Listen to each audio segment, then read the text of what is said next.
내일이면 이 회사를 떠나야 할 처지였던 그날, 폭우 속에서 우연히 목격한 한 청년의 행동이 내 마음을 뒤흔들었습니다. 젖은 옷을 입고 면접장에 들어선 그 청년, 다른 지원자들의 웃음소리 속에서도 담담히 자신의 행동을 설명하던 그 모습, 26년 차 인사 담당자로서 나는 그 순간 깨달았죠. 사람을 보는 눈이란 무엇인지를.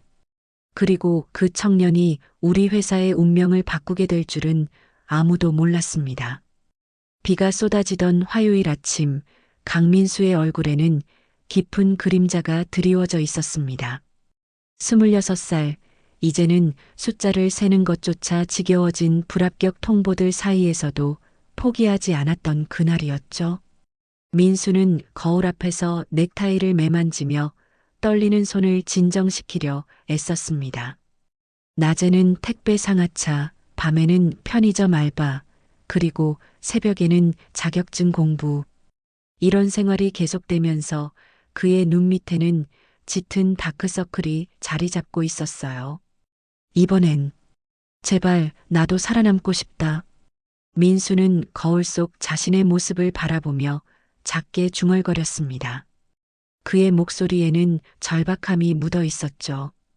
병원에 누워 계신 아버지, 새벽 시장에서 손목이 퉁퉁 부은 채 떡을 만드시는 어머니, 그리고 대학을 포기하려는 동생까지.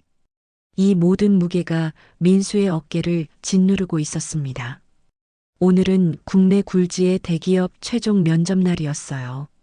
재킷을 입고 마지막으로 자신의 모습을 점검한 민수는 깊은 숨을 내쉬었습니다. 손에 쥔 우산을 들고 문을 열자 창밖에는 폭우가 쏟아지고 있었죠. 하지만 이 정도 비가 문제될 리 없었습니다. 지금 그에게 필요한 건 오직 합격 통보, 그것뿐이었으니까요. 아파트 단지를 벗어나 버스 정류장으로 향하는 길, 민수는 머릿속으로 예상 질문들과 답변을 되새기며 걸음을 재촉했습니다. 그의 발걸음에는 긴장감과 함께 단단한 의지가 담겨 있었어요. 마지막 면접까지 왔으니 이번만큼은 정말 해내고 싶었습니다. 아니, 해내야만 했죠. 이것이 그와 가족들에게 주어진 마지막 기회처럼 느껴졌으니까요.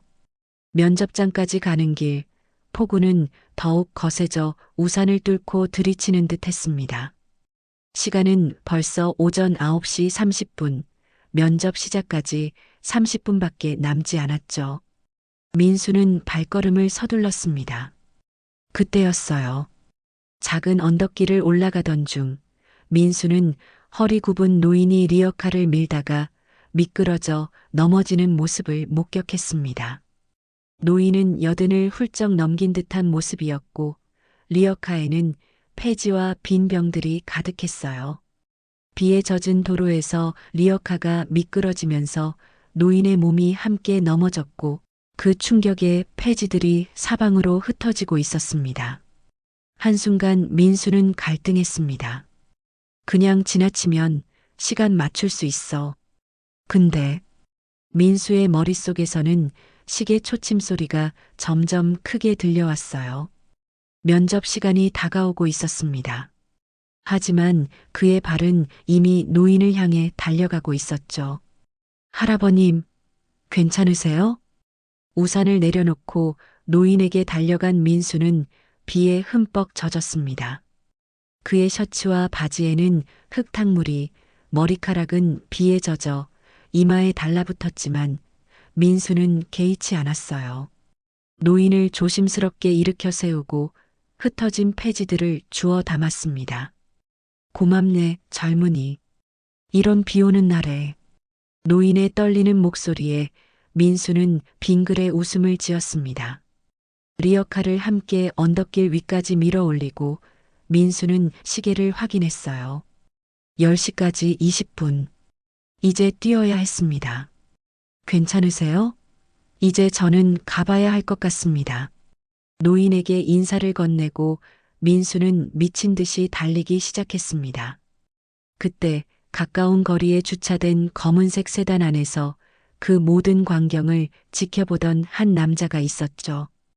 회사 대표 이한석이었습니다. 이한석 대표는 오래전 은퇴한 공장 직원을 만나고 돌아가던 길이었어요.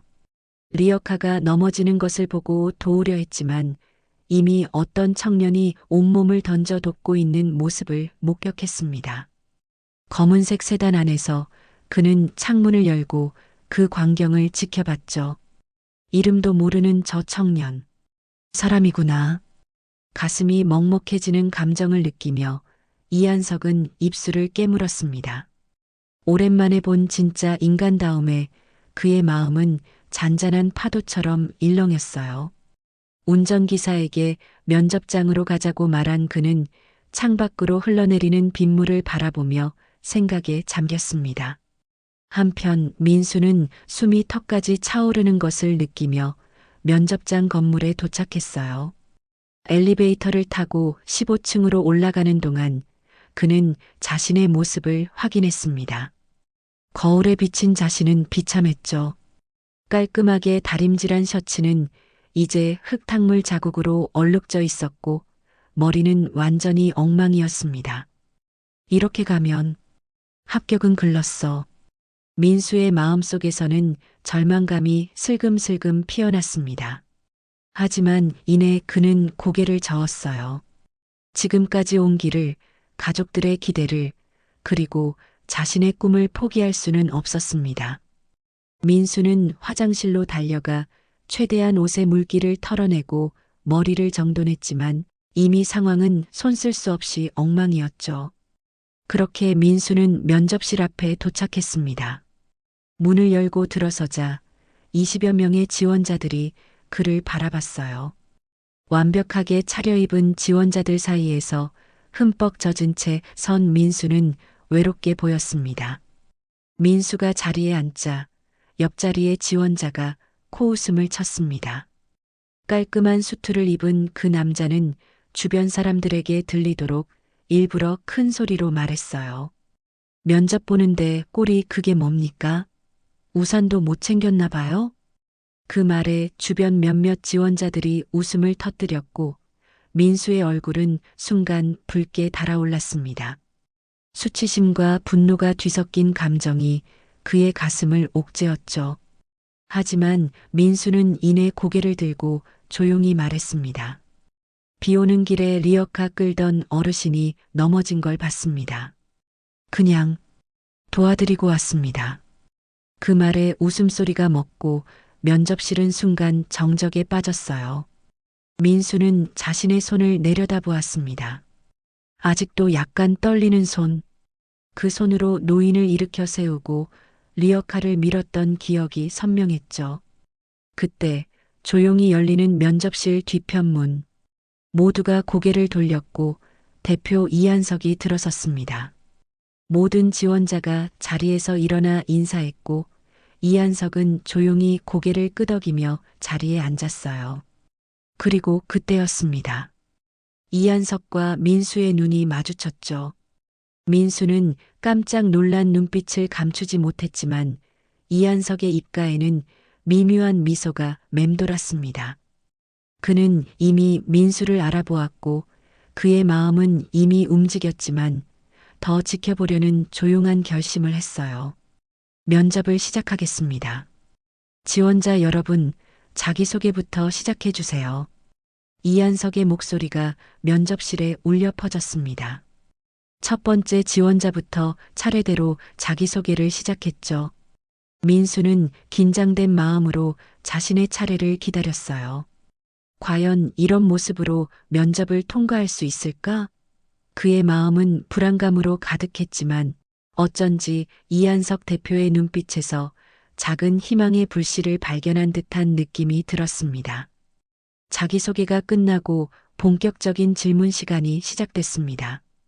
이한석은 각 지원자에게 날카로운 질문을 던졌고 지원자들은 준비한 답변으로 대응했어요. 그러다 아까 민수를 조롱했던 지원자 차례가 됐습니다. 우리 회사가 추구하는 가치는 무엇이라고 생각하십니까? 이한석의 질문에 그 지원자는 자신만만하게 답했어요. 효율성과 생산성이라고 생각합니다. 최소한의 자원으로 최대한의 성과를 내는 것, 그것이 기업의 본질이라고 봅니다. 이한석은 고개를 끄덕이다가 문득 질문을 던졌습니다. 그런데 방금 전 옆 지원자를 보고 웃으셨더군요. 이유가 있으신가요? 갑작스러운 질문에 지원자는 당황했지만 곧 대답했습니다. 아, 그건 비즈니스 환경에서는 기본적인 예절과 복장이 중요하다고 생각해서요. 면접에 그런 모습으로 오는 건 좀. 이한석은 천천히 고개를 들어 그 지원자를 똑바로 바라봤습니다. 그의 눈빛은 날카로웠고 목소리는 단호했어요. 우리는 비를 맞고도 누군가를 도운 사람은 채용하지만 옷은 마르면서도 인격이 젖은 사람은 함께하지 않습니다. 지금 나가주세요. 면접실은 얼어붙었고 그 지원자는 당황한 표정으로 자리에서 일어났습니다. 떨리는 손으로 서류를 챙기고 문을 향해 걸어가는 그의 뒷모습을 모두가 지켜봤어요. 민수는 고개를 숙인 채 심장이 벅차오르는 것을 느꼈습니다. 누군가가 자신의 선택을 이해해줬다는 안도와 감동이 그를 휩쓸었죠. 이한석은 다음 질문으로 넘어갔지만 그의 눈빛은 이미 민수에게 향해 있었습니다. 그날의 면접은 긴장감 속에서 계속됐고 민수는 최선을 다해 질문에 답했어요. 젖은 옷과 머리카락이 점점 마르면서 그의 마음속에는 희망이 피어났습니다. 혹시 정말로 가능할지도 모른다는 생각이 들었죠. 면접이 끝나고 일주일이 지났습니다. 민수는 여전히 택배 상하차 일을 하며 결과를 기다리고 있었어요. 그날도 12시간 넘게 일하고 지친 몸을 이끌고 고시원으로 돌아왔습니다. 좁은 방에 누워 천장을 바라보는 그의 머릿속에는 온갖 생각이 교차했죠. 이번에도 안 되면 어떡하지? 내일은 아버지 병원비를 내야 하는데. 민수는 깊은 한숨을 내쉬었습니다. 그때 휴대폰에서 알림음이 울렸어요. 무심코 확인한 메시지에는 놀라운 내용이 담겨 있었습니다. 최종 합격을 진심으로 축하드립니다. 그 순간 민수의 눈에서는 눈물이 터져 나왔습니다. 그는 아무 말 없이 두 손을 모은 채 작은 목소리로 중얼거렸어요. 아버지, 저 드디어 해냈어요. 그날 밤 민수는 오랜만에 편안한 마음으로 잠에 들었습니다. 내일부터는 달라질 거라는 희망을 품고서요. 입사 첫날 민수는 누구보다 일찍 회사에 도착했습니다. 인사팀에서 기본적인 교육을 받고 자신의 자리에 앉았어요. 그는 조용히 누구보다 열심히 일했습니다. 어려운 업무에도 불평 한마디 없이 최선을 다했고 동료들은 점차 그의 성실함과 따뜻한 인성에 호감을 느끼기 시작했죠. 그를 눈여겨본 이한석 대표는 어느 날 민수를 자신의 사무실로 불렀습니다. 긴장한 표정으로 들어선 민수에게 그는 미소를 지으며 말했어요. 다음 주 중요한 회의에 같이 가주겠나? 이것이 시작이었습니다. 이한석은 점점 더 중요한 일을 민수에게 맡겼고 민수는 그 기대에 부응하기 위해 혼신의 노력을 다했어요. 시간이 흐르면서 민수의 능력은 회사 내에서 인정받기 시작했고 그는 점차 핵심 인재로 성장해 나갔습니다. 입사 6개월이 지난 어느 날 민수는 인사팀으로부터 놀라운 소식을 전해받았습니다. 회사에서 특별히 그의 가족을 위한 지원 프로그램을 마련했다는 내용이었어요. 가족 의료 지원, 주거 안정 지원, 맞춤형 교육 프로그램 제공. 민수는 믿을 수 없었습니다. 아버지의 의료비 부담이 크게 줄어들고 가족이 더 나은 환경에서 살 수 있게 된다니. 그는 바로 이한석 대표의 사무실을 찾아갔어요. 대표님, 이렇게 특별한 배려를 왜 저한테 이렇게까지 해주시나요? 민수의 목소리는 떨렸습니다. 이한석은 창가에 서서 바깥을 바라보다가 천천히 고개를 돌려 민수를 바라봤어요. 어느 날 빗속에서 누군가의 등을 밀던 그 청년을 봤습니다. 그날 나는 오래 잊고 지냈던 사람을 봤어요. 그 사람에게 기회를 주는 건 제 몫이죠. 이한석의 목소리에는 깊은 감동이 묻어 있었습니다. 그는 천천히 자리에서 일어나 민수에게 다가왔어요. 처음 면접장에서 봤을 때 그 모습 그대로 진실되게 말하는 자네가 참 인상적이었네. 자네 같은 사람이 우리 회사에 필요해. 단순히 능력만이 아니라 따뜻한 가슴을 가진 사람 말일세. 민수의 눈시울이 붉어졌습니다. 그동안의 힘들었던 시간들, 포기하지 않고 버텨온 날들이 주마등처럼 스쳐 지나갔어요. 이한석은 민수의 어깨를 가볍게 두드렸습니다. 앞으로도 자네답게 살아가게. 그 마음을 잃지 않는다면 자네는 어디서든 빛날 걸세. 그날 이후 민수는 더욱 열정적으로 일했습니다. 그의 성실함과 따뜻한 마음은 회사 전체에 좋은 영향을 미쳤고 동료들 사이에서도 그는 존경받는 존재가 되었어요. 무엇보다 그의 가족은 경제적 부담에서 벗어나 조금씩 안정을 찾아갔습니다. 가을이 깊어가던 어느 날 퇴근길에 민수는 문득 그날의 골목이 생각났습니다. 그 비 오던 날 리어카를 끌던 노인을 만났던 그 장소가 떠올랐어요. 민수는 발걸음을 돌려 그곳으로 향했습니다. 그리고 정말로 그 골목에서 여전히 리어카를 끄는 어르신의 모습을 발견했죠. 민수는 조심스럽게 다가가 인사를 드렸습니다. 할아버님 기억하실지 모르겠지만 몇 달 전 비 오는 날 할아버님 리어카를 함께 밀었던 사람입니다. 노인은 잠시 생각하다가 환하게 웃으며 고개를 끄덕였어요. 아, 그래. 기억나네. 그날 비를 맞으면서도 도와줬던 그 청년 아닌가. 민수는 준비해온 귤 한 상자를 내밀며 말했습니다. 그날 어르신이 아니었다면 전 아직도 제자리였을 거예요. 정말 감사드립니다. 노인은 민수의 말에 고개를 갸웃거렸죠. 내가 뭘 했다고. 도움받은 건 오히려 나인데 말이야. 민수는 미소를 지으며 노인의 손을 잡았어요. 그날 저는 면접을 가던 길이었어요. 그리고 어르신을 도운 그 모습을 우연히 회사 대표님이 보셨대요. 그 덕분에 저는 합격했고 이제 가족들도 편안하게 살 수 있게 됐습니다. 노인의 눈이 휘둥그레졌습니다. 그리고 이내 따뜻한 미소를 지으며 말했어요. 도운 건 나도 고맙지만 젊은이 그날 자네가 진짜 사람인 걸 봤네. 세상은 결국 그런 마음을 알아주는 법이야. 그 후로도 민수는 종종 노인을 찾아갔습니다.